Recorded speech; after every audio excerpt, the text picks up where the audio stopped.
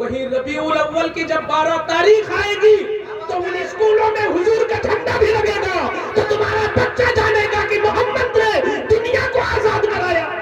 نعرہ تکبیر، نعرہ رسالت، مسلک اعلیٰ حضرت، عظمت امام الانبیاء، جلسہ دستار بندی۔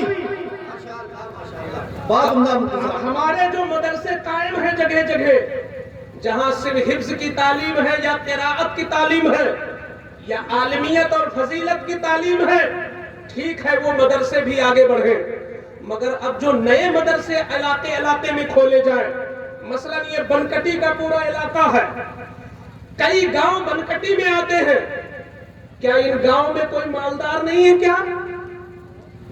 بہت ہے نا؟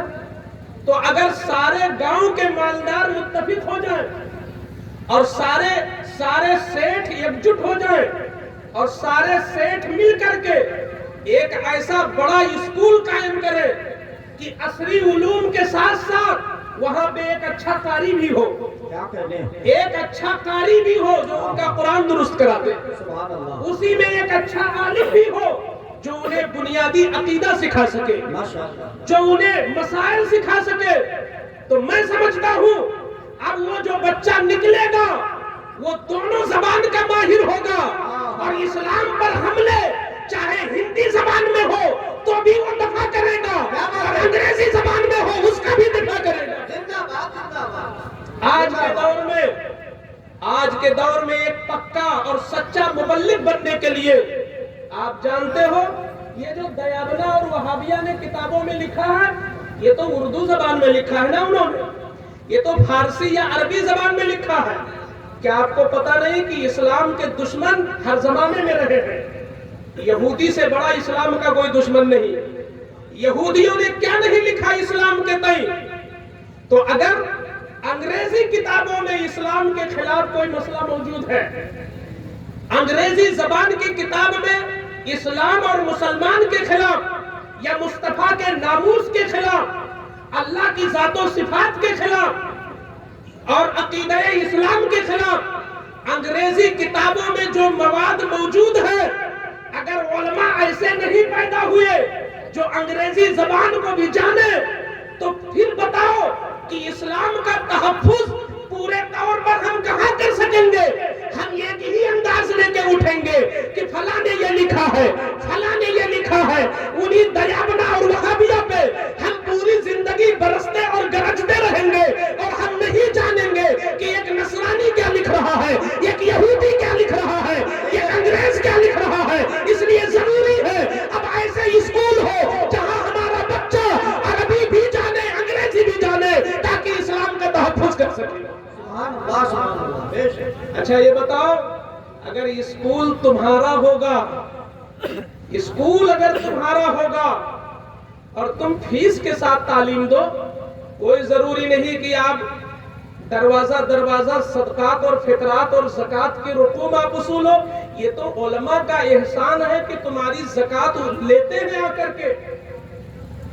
زکوٰۃ دینے والوں، یہ برکاتی فقیر ببانگ دہل کہتا ہے، زکوٰۃ دینے والا کسی حافظ کسی عالم پر احسان نہیں کرتا، زکوٰۃ دینا تو اس پر فرض ہے، زکوٰۃ دینا بھی فرض ہے اور کس کو دینا ہے اس کو تلاشنا بھی فرض ہے۔ صحیح مسلک کا پتہ لگانا اس میں ضروری ہے۔ آپ کو لانڈری میں کپڑا دھلانا ہے تو کہاں صحیح دھلتا ہے آپ ہی تو پتہ لگاتے ہو۔ سبزی کہاں اچھی ملے گی دکان تم ہی تو ڈھونڈتے ہو، گاڑی کہاں نکلے گی جاتے تم ہی ہو، زیور کہاں خریدو گے جاتے تم ہی ہو۔ یہ تو علماء، مفتیان کرام، محدثین، حفاظ، ائمہ، یہ ان کا احسان ہے کہ تم اپنی دکان میں بیٹھے ہو اور تمہارا کام یہ کر رہے ہیں، جا کے وصول کر رہے ہیں، تمہیں چلنے سے بچا رہے ہیں، تمہارے وقت کا تحفظ کر رہے ہیں۔ تو دینے والا کبھی یہ احسان نہ کرے کہ میں نے دیا، ارے وہ تمہارا وکیل بن کر کے اپنی ذات کے لیے نہیں لیا، صحیح مسلک تک پہنچا دیا، یہ تم پر احسان کر دیا ہے۔ تو کوئی ضروری نہیں کہ آپ اس طرح کا اسکول کھولو فیس کے ساتھ، لیکن مناسب فیس رکھو، کمائی کا ذریعہ نہ بناؤ، خدمت کا ذریعہ بناؤ. اور جس دن قرآن کی خدمت کی نیت غالب ہوگی تمہارے اندر، تو اللہ کی قسم اس زمین کے اوپر آج تک کسی ڈاکٹر کو وہ وقار نہیں ملا جو ایک حافظ قرآن اور قاری قرآن کو مل گیا. ڈاکٹر مظہر صاحب بڑی چوٹی کے ہیں، بہت چوٹی کے، ایوارڈ تو بہت سارے ان کو ملے ہوں گے، لیکن میں کہتا ہوں مجھے ایسے بھی عالم یاد ہیں جن کو چاندی سے تولا گیا. شارح بخاری کو چاندی دی گئی، بحر العلوم کو چاندی سے تولا گیا. کس ڈاکٹر کو سونا اور چاندی سے تولا جاتا ہے؟ اور یہ تو دنیا ہے، دنیا. قسم اللہ کی، کل قیامت کے دن حضور کی حدیث موجود ہے کہ ایک شہید جس نے اپنی جان دے کر کے دین کو ہرا کیا، اس کے خون کو جب وزن کیا جائے گا، اور ایک عالم نے جو کتاب لکھا تو اس شہید کے خون سے بہتر عالم کے قلم کی سیاہی ہوگی جس نے کتاب لکھ کر کے دین کی حفاظت. جان سکتے ہو یہ علم کی کیا برکتیں ہیں؟ یہ جو قانون شریعت پڑھ رہے ہو، جو احکام شریعت پڑھ رہے ہو، یہ جو فتاوی رضویہ سن رہے ہو، قسم اللہ کی یہ روشنائی کل شہداء کے خون سے افضل ہوگی قیامت کے دن. یہ شان ہے اس علم کی، اس لیے اپنے بچوں کو اس علم سے قریب کرو. یہ قاری صاحب قبلہ بیٹھے ہوئے ہیں، بات یاد آ گئی تو بتا دو. کوئی بہت بڑے خطیب تو نہیں ہے حضور قاری ذاکر صاحب قبلہ، کوئی بہت بڑے پیر تو نہیں ہے، یا کوئی بہت بڑے ایڈیٹر یا رائٹر تو نہیں ہے، لیکن نہیں، خلوص کے ساتھ 35 سال سے قرآن کی خدمت کر رہے ہیں. قرآن کی خدمت کر رہے ہیں، تو باوجود کی وہ 2 لفظ بھی مائک پر آ کے نہیں بولتے ہیں، لیکن اگر حضرت اجازت دے تو ہم سے زیادہ تاریخیں ان کی ہوں گی. وہ کس وجہ سے؟ کہ اللہ جس کی خدمت کو قبول کر لے. بڑے بڑے ڈاکٹروں سے کوئی سلام کرنے میں فخر نہیں کرتا، وہ اپنی ضرورت کے لیے آ کے سلام لوگ کر لیتے ہیں. مگر ابھی جو رات گزری ہے، یہ جو رات گزری ہے، 300 سے زیادہ، 350 کلومیٹر دور، مراد آباد سے بھی آگے، حضور قاری ذاکر صاحب قبلہ کو ایک ایسے عظیم الشان مجمع میں کہ تا حد نگاہ وہ مجمع بھی ہے، اور اس نظم کے ساتھ لوگ بیٹھے ہیں کہ جیسے حضور کے زمانے میں صحابہ کی کیفیت حدیث میں ہے کہ جب بیٹھتے تھے تو ایسا لگتا تھا کہ سروں پر پرندے بیٹھے ہوں. پوری تعظیم و توقیر کے ساتھ مجمع موجود ہے، اور ایسی عظیم ہستی کے ہاتھ ان کو ایوارڈ دیا گیا، حافظ بخاری ایوارڈ، جو صرف یہی نہیں کہ ایک عالم ہے، بلکہ وہ بغداد میں بہت بڑی یونیورسٹی جامعہ امام اعظم ابو حنیفہ کے اس کے اندر شعبہ فقہ کے وہ آفیسر ہیں. اتنی بڑی ہستی کے ذریعے آپ کو حافظ بخاری ایوارڈ دیا گیا. تو جب دنیا میں عزت ہے تو انشاءاللہ آخرت میں بھی عزت ہوگی. کہتے ہیں نا کہ کسی کا اندازہ کرنا ہو، زبان خلق کو نقارے خدا کہیے. جو خلق کی زبان پر ہوتا ہے وہی اللہ کے نزدیک بھی ہوتا ہے.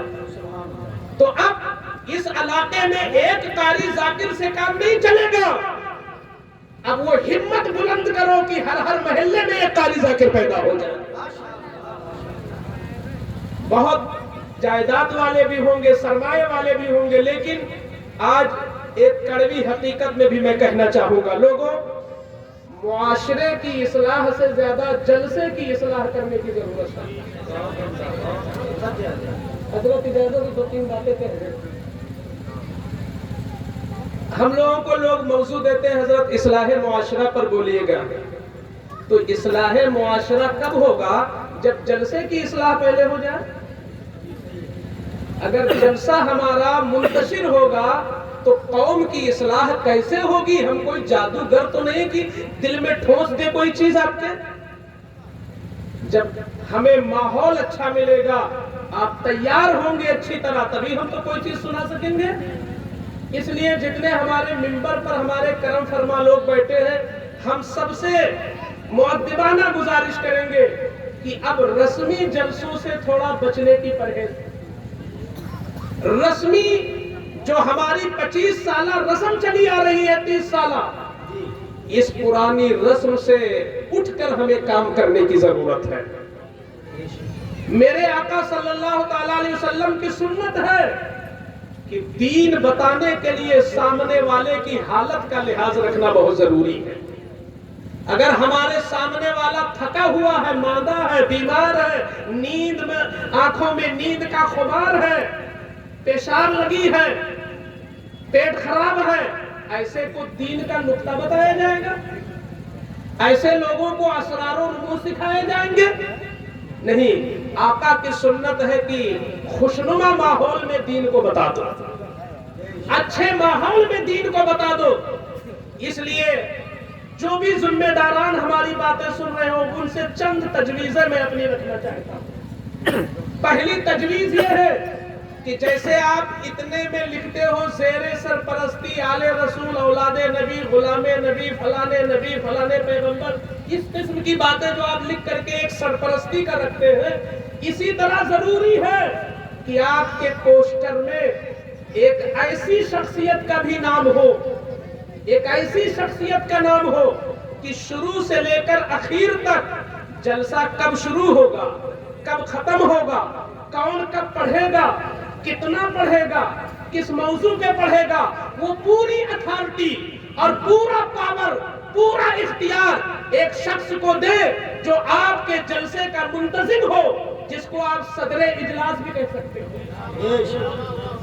تو جیسے آپ شاعر کو دعوت دیتے ہو، جیسے آپ ناظم کو بنگال کی کھاڑیوں سے بلا لیتے ہو، جیسے آپ بہار سے شاعروں کو بلا لیتے ہو، ایسے اپنے علاقے میں کوئی ایسی مرکزی شخصیت ڈھونڈو کہ جس کو جلسے کا تجربہ ہو، جس کو جلسے کی نزاکت کا علم ہو، جو جانتا ہو کہ جلسے مفید کیسے ہو سکتے ہیں۔